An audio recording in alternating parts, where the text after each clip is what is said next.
there. Yeah. Okay. Here we go. So now the guy's running itself. It's not him. He just started it, but it's going the route that you have in the system. He gave the permission to the vehicle to run. And we're coming up then probably to a stop sign, to a digital stop sign, right? Yeah.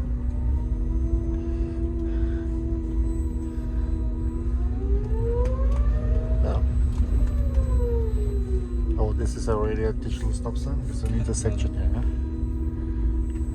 Yeah, it slows down for intersection. It slows down for these. How is it called? Train tracks. Right. Train tracks and also speed bumps. Speed bumps. Oh yeah, that's an important thing. Tell you a story later about speed bumps and Tesla. Full self-driving beta. I think once what happened was that the information about speed bump was kind of not correct, and we ran over it at this full speed, and it wasn't like the best experience.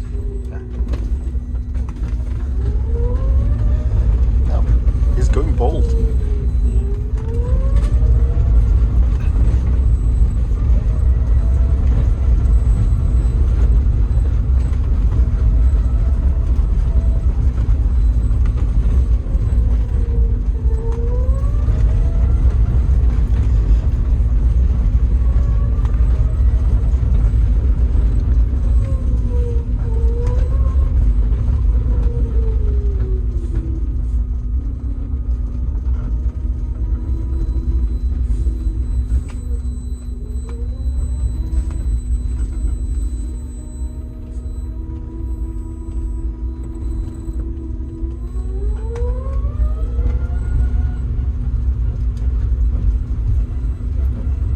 Then you say if some people like the crazy ones jumping in front of the car, you would stop. Yeah, you would have it on the lighters and.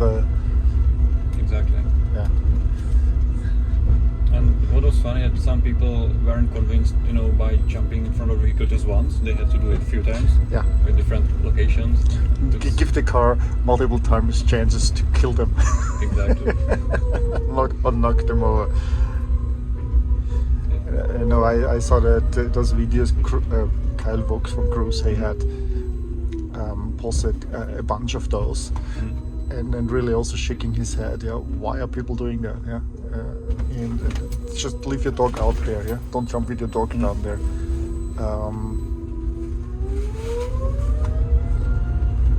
It's like I see a knife. Oh, is it sharp? Let's try it. Yeah. No, you do it once, you never again do it. Right.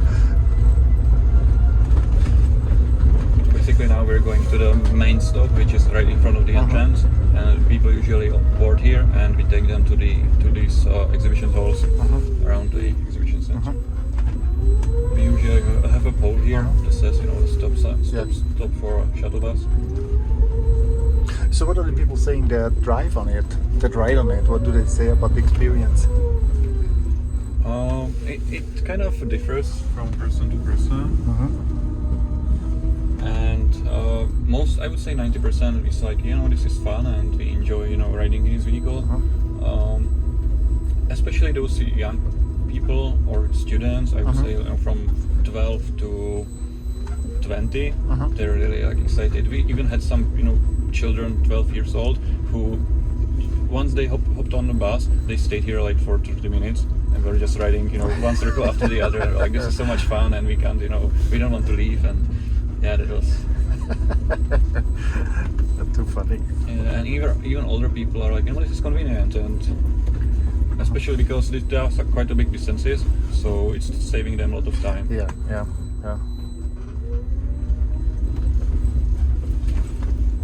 No, I can imagine, especially a conference and exhibition fair ground like this here.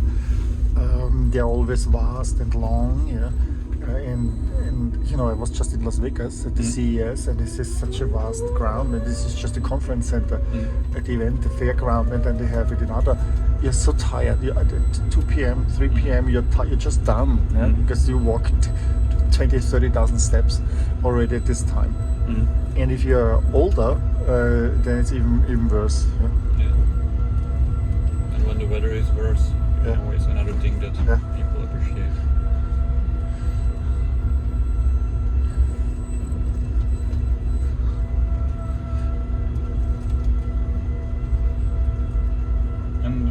the most interesting is when there is really some exhibition happening and we're driving through those crowds. It's like how, you know, the vehicle negotiates to pass through the crowd because usually pedestrians are looking at the safety driver to understand, you know, like what the vehicle will do. So they seek eye contact, they try to understand it from the safety driver. And when we were driving without anyone behind the steering wheel, it was very interesting to see, like, you know, people were thinking, you know, what's happening and, you know, what should I do or what the vehicle will do. So there was some kind of like insecurity or. So are you thinking of putting like an external display for other traffic participants on the vehicle? Yes, we kind of wanted to make a separated project to just, you know, understand how we can communicate between pedestrians and the vehicle. And it turned out that, you know, it's something that really is useful because in these real conditions, it's something that would make sense because of how people, you know, try to learn about how to behave around it.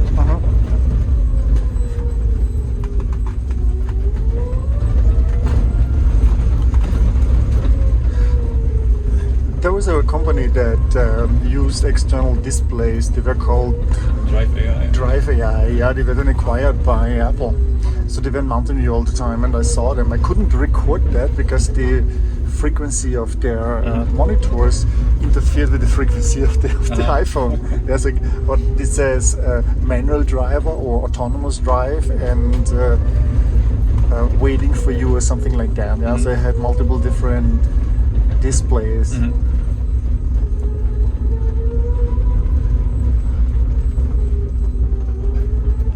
But I think they ran out of money. And I think Apple bought them. Apple bought them, but it was an acqui-hire, yeah. So they were not so much interested in their property technology, but in the people. Because we were all like AI people that they had.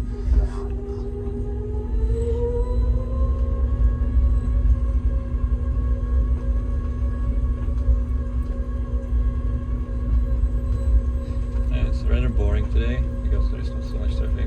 Yeah, well, boring is good with those vehicles. That's true. No, honestly, if you get out there pale, sweating, then you did something wrong. True. This is what I had. I had, you know, over 50 rides in driverless cruises so far, and I took always 1 or 2 people with me, so about 90 people. It's kind of a fun thing when you have delegations. And after a minute, it's boring. Yeah, it's normal. The first minute is heart racing, and then they say, "Well, why is it not here already? Yeah, why don't we have that?" Yeah, I remember that 2 years ago I went to Phoenix to try Waymo when they opened up for public, and the first ride was like, "Wow, this is amazing." Yeah. The second one was like, "Yeah, this is just ordinary vehicle." And So what's this here? Stop sign? Is this a digital stop sign that we have? Ještě jednou? I think I was just waiting for... Tak ještě jednou to pusť. Tady máme jenom prostě, že to vypadá tak 10-13 dobrá.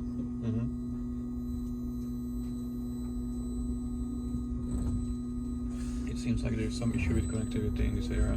There may be some interference with some antennas maybe. Okay. So you're connected all the time, yeah?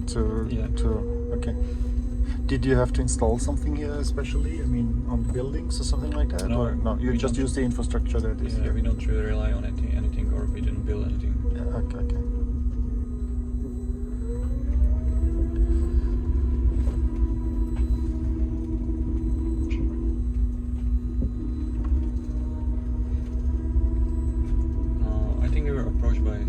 Some road operator here that they are thinking about installing some smart intersection that would have some RSU units, so we could communicate with traffic lights, for example.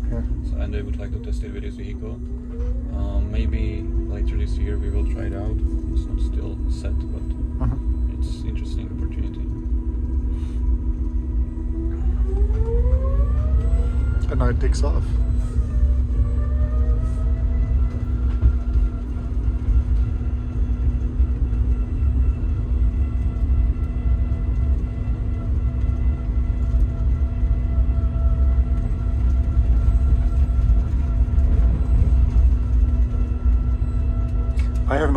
Brno yet.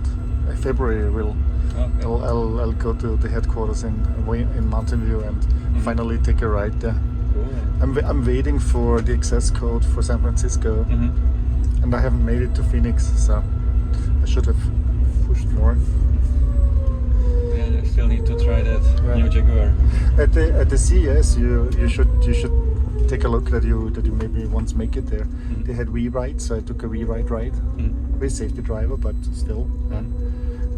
And they had one of the Zoox vehicles, this new Zoox vehicle there. So, and they are probably very soon starting to test it in Las Vegas. These new ones, where you sit like in a train compartment. Also, they have the Cruise Origin, this new vehicle that Cruise has. They had one already in San Francisco.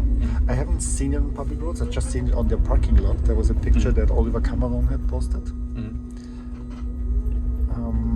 So there are quite a lot of new concepts coming also. There are these people mover, these larger buses kind of things. But those vehicles like the Zoox, the Cruise Origin, there's no name yet for that. Yeah, there's not. How would you name or call that?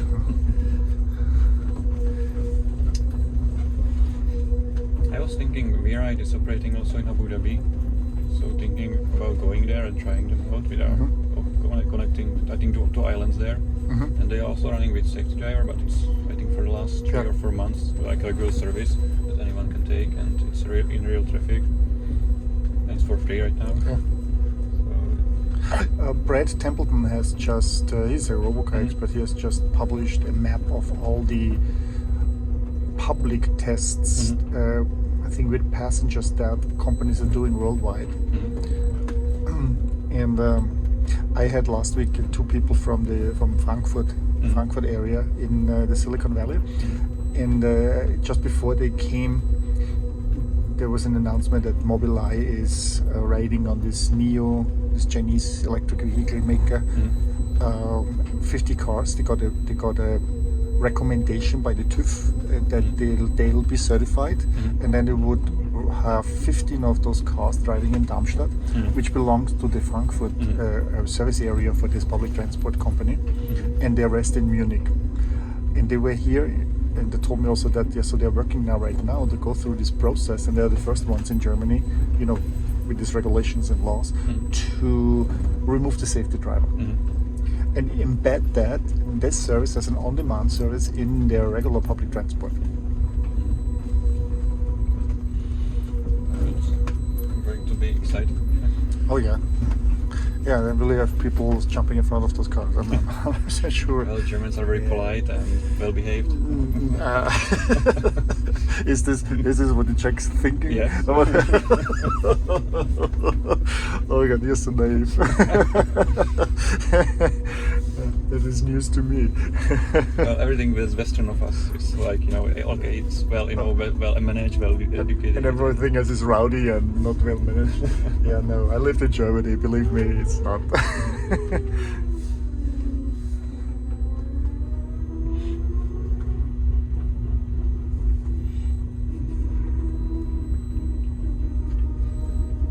So how's the public here seeing that? What are the newspapers saying, for example? Are they skeptical? Are they excited? I think the majority of news articles about this was that this is exciting. This is the first time that anyone in the Republic can really try this out. So there was, I would say, big hype around it. Usually in commentaries there are people like, what is this? What the hell? It's supposed to be this. Hell no! Yeah, no, I don't want to take hand over control. Yeah, this kind of comments. I know that. Yeah. It will take jobs. And not in my lifetime. It will take jobs. Yeah, this is one of the things. Too dangerous. Will never work.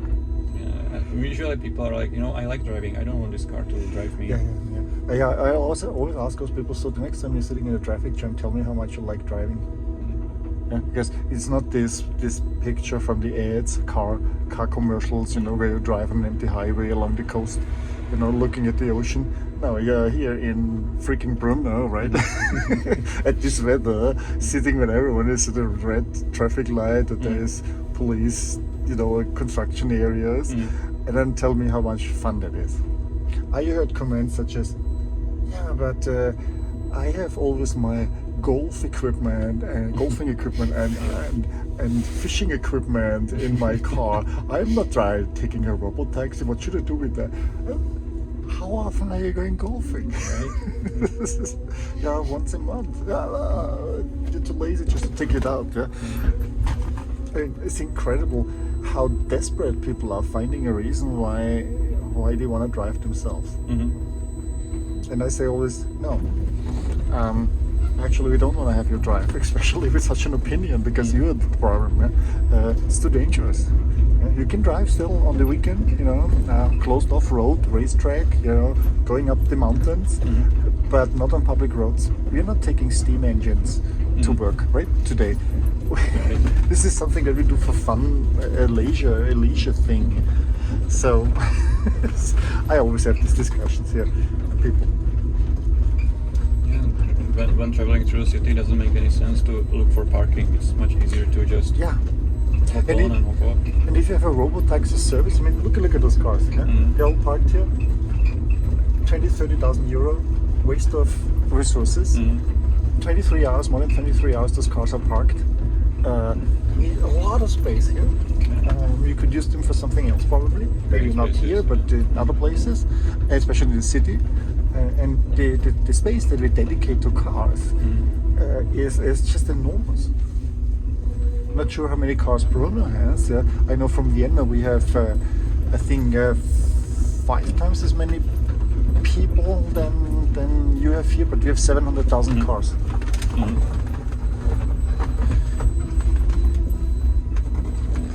Oh, they're starting their delivery route. Oh, you're starting it up? Maybe we can check them out. Okay. I've seen platforms like that at CS. They had quite a number of things. Yeah, this seems also to be one where especially suppliers, tier 1 suppliers like Magna and Conti are heading to offer such skateboard platforms. But I spoke last week with a company called Elafi. Is this Sony and Honda? No, Aliva. This is Aliva. No, Elafi is a Slovenian company, and they do in-wheel drive. That means electric motors that are in the wheel. Yeah, so they can build completely different skateboards that are. Okay, so here we are.